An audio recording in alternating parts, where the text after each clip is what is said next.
शेतकरी बंधूंनो नमस्कार. मी Nitin Godse, agronomist, Can Biosys private limited Pune. तर आज आपण जुन्नर तालुक्यातील चिंचोली या गावामध्ये श्री मिनीनाथ काशीद यांच्या कलिंगडाच्या प्लॉटवरती आलेलो आहेत. तर आपण त्यांना आपली जी नवीन रोपा सिरीज आहे त्या सिरीजमधला आपला रोपा 13-18 जो प्रोडक्ट आहे तर आपण त्यांना खालून सोडण्यासाठी दिला होता. तर आपण त्यांच्याकडून जाणून घेऊयात की त्यांना कशा प्रकारे इथं रिझल्ट दिसत आहेत. सांग. नमस्कार, मी मिनीनाथ काशीद. सरांनी मला हा रोपं 13, 11, 18 हे प्रोडक्ट दिलं. तर मी ह्या प्लॉटमध्ये आहे ना एक 7 सऱ्या सोडून बाकीच्या याच्या वापरल्या. तर याच्यात मला फुटवा आणि वाढ डेव्हलपमेंट एकदम चांगली दाखवलेली आहे.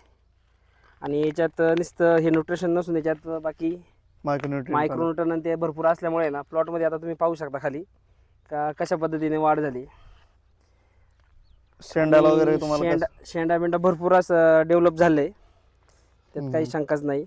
तर माझी सर्व शेतकऱ्यांना विनंती आहे, जसं मी वापरलंय तर तुम्ही बी वापरा. याचा रिझल्ट भरपूर आहे, छान असे रिझल्ट आहेत. ओके, धन्यवाद. धन्यवाद.